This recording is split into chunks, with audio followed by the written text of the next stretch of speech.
Hello, Future Alan. Today's something a little bit different. We're going to be taking a look at some of the things that I do for fun because yes, I have exams, but I have promised myself I would give myself some time off during this. So, as I've probably demonstrated before, I love collecting old technology like iPods and such, and I kind of have an obsession. So, these two here, I have flash modded them. So this one here is the fourth generation one. It's the first big iPod with a click wheel, and this one's the iPod Mini. This is like an old one.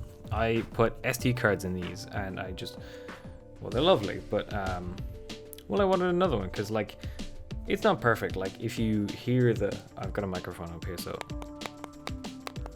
that's the noise I get when I like click the sides and such. It's not great, and like that's not ideal. So what I have today and what I'll be doing in this video is I have a 5th generation iPod video. Now you can see I have it plugged into my computer at the moment, and it's functional. Like there isn't much repair work to be done. But what I would like to do is I would like to flash mod this. I would like to put an SD card in it just to give it better battery life and such like that. So I bought this at around Christmas time, and I have yet to do the thing. So I bought some components, including a new battery, flash drive or a CF card converter thing, one of these things, which is to convert the compact flash to, I actually don't know the name of the format, but I also got, the plastic on this kind of looks like shit, but I got a new faceplate because, well, look at this, there's just look at that. That's not ideal in the slightest, now is it? So the aim for today is to crack this open and replace the guts, essentially. Like there isn't anything wrong with it, though it doesn't necessarily want to sync well with iTunes because seemingly there's a software bug. But along with that, the battery is garbage, which is to be expected from something from 2005. Honestly, pretty impressed that it was trucking this long. So I'm going to disconnect it, despite the fact that it told me not to. I don't care.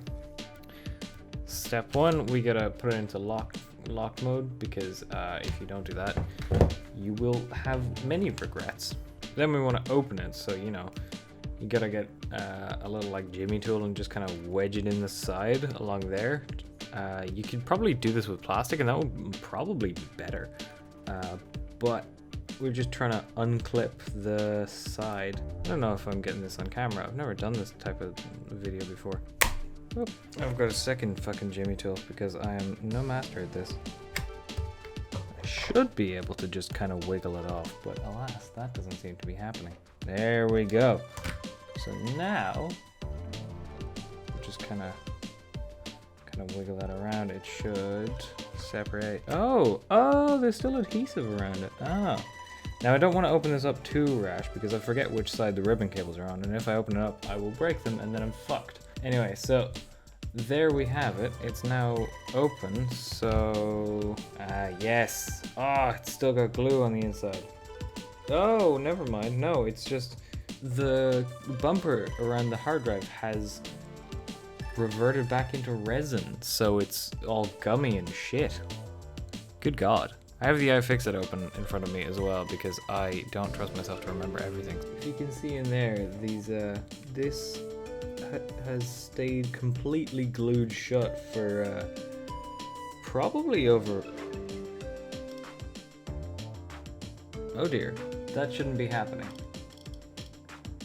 I have it in locked mode.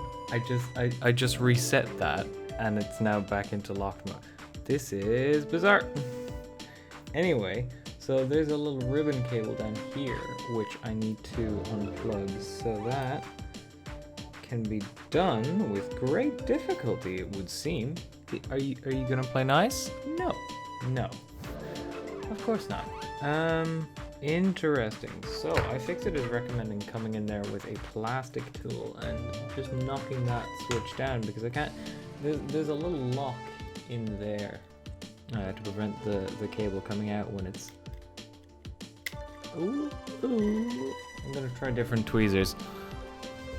These are clearly not working, so I'll go for the needlepoint tweezers that I have. Aha! So I've now pulled up the brown connector there, and now I can pull that one out. Perfect. So I've disconnected that ribbon cable, allowing me to open it up.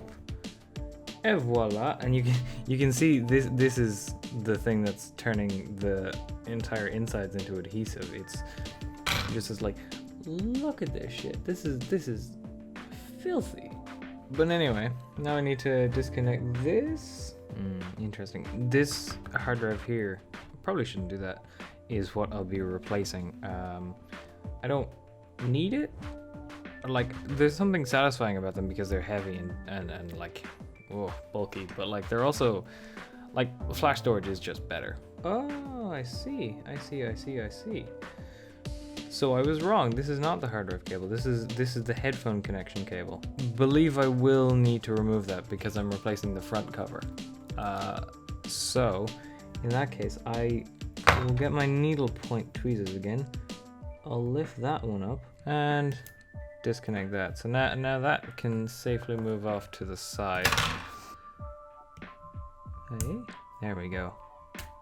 Perfect. This is a 30 gigabyte hard drive, whereas what I will be putting inside of it is a 128 gigabyte micro SD card. So yeah, the information density has gone up a fair bit in the past 20 years. Cool. Now what you can see on the inside is the motherboard. So I can point out the various things, like there's the Broadcom chip. This is the screen up here connected to that. This is the cable that we just connected into. This is the connector for the click wheel right here. And that was what connects to the audio output, so the headphone jack and the lock cable. So what you'll see on the outside now is that, well, first of all, I don't know if you can see that, but around the edges, it's fucking covered in filth. So this was definitely an iPod that was used for a number of years. But you can also see that there are a number of screws. Now, these are Phillips screws. This is the wrong shaped screwdriver. There we go. Finally, a Phillips rather than a tri-point. So now I'm just unscrewing these screws, and these can just rest here on a white surface. So I've got the 3 screws out on that side. Now let's just unscrew them on this side. I should be able to slide this aluminium mid-frame off. Yeah. There's adhesive. Of course there's adhesive. It's an Apple product. Find me an Apple product without adhesive and I will be very surprised. I have the Mac that I bought a little while ago, full of adhesive. I haven't opened it on camera because I haven't had anything interesting to do with it yet. There we go, perfect. So now I have the actual iPod bit of the iPod disconnected from this guffed up piece of plastic. Now, because I don't want to go into this having like I don't know if you can see that, but like the screen is covered in guff. I have a little, well, little being gigantic, I have a compressed air canister. Look at the grime in there, like, that was a bad idea. Good lord.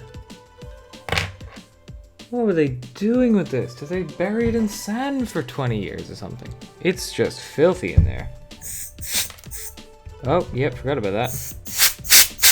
I have some isopropyl alcohol with me as well to try and give this some better cleaning. I honestly don't know, because it's fucking filthy on the inside there. Pour out a sample of isoprop. A little bit of isoprop. Clean up that motherboard. Woo, woo, woo. I think we're all good in terms of cleaning this section of the iPod. Okay, that is perfect right there. This is the new cover, and when it's not covered in plastic, it looks pretty good. Like, whoop, like, look at the difference between them. It's just so much better. It's not covered in dirt. It's just objectively better. On the inside, it's got this protective coating. So I will take that off because nobody wants that. And I'm going to go for another microfiber dusting because I don't want the inside of my iPod to be covered in fingerprints and dust. But yes, that seems to be in perfect working condition now. So, yes, I forgot to clean the middle button.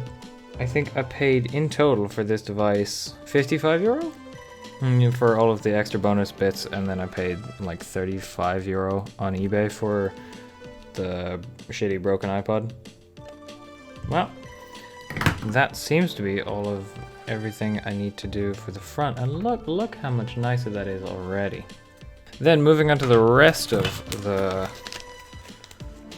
iPod, I have, well, how exactly are we going to replace the hard drive? Because we've got a hard drive here, and this has, I don't know what the name of this connector is, but it's a thing.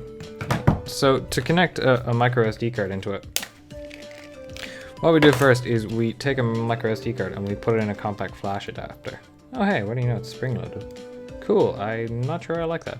And then we put this adapter into this, which I actually don't know what this is called. So we put that in there, slide that down. Need to make sure everything is secure, because if it isn't secure, then it'll come out and then you'll have a dodgy iPod. I don't know what these are. These strips that came with this adapter are seemingly just extender things, but I don't know what for. But it seemingly connects right in here just fine, or at least I hope it does. See, the thing about ribbon cables is it's very easy to not know when you fucked up. So there are people outside honking, I don't know if you can hear that, but regardless, I have contacted the overlords of iFixit, and I've realized I've been installing this backwards the whole time. It's not supposed to go in like that, it's supposed to go in like this, and then you fold it back over, much like how we remove the hard drive, but I, being the buffoon that I am, forgot. That's it. So we slide that connector in there, we clip it down, and then we can just fold that over. Now that leaves us with the front half fully worked on. Then with the back half, we want to remove this bad boy right here. This is the battery, but it's old as shit. So I want to replace it with this battery, which is a significantly newer battery. Ah ha ha! I see, it was folded over in transport, but it's supposed to fit in upside down. That explains a lot. Look at all of the branding on these ribbon cables. It says Apple Computer right on that ribbon cable there. I don't know if you can see it, but that is a way that Apple hinders right to repair. Because if you import these things, trademark infringement, despite the fact that you're not infringing on any trademarks. So there's a bit of glue down there, so I'm just gonna drop a little bit of isopropyl alcohol down there to try and loosen it up. We've got double glue down there, so a little bit more isopropyl to help melt it off. I've just now realized that this is connected to the headphone, so that's how they work it in this, but that's not how they connected in the prior iPods that I've worked on. Anyway, I'm just gonna wash this up a little bit by removing some gunk. Like, look at this shit, it's fucking filthy. So before we stick anything down, we want to connect it all up and make sure that it works. Going to flip this over. There. Want to lift up that flap. Okay, perfect. That's the headphone output, the hard drive or the SD card. This then goes over into there. Cool. Great. So now we have everything all loosely packed up in here. What we can do is, before we seal it all shut, we connect it up to the computer. Oh, it booted up. Let's see if Windows has detected anything. This iPod is now back in working hardware order. I've replaced the hard drive. So all I need to do is click it back up, and then I'll be on my way. And that is essentially it.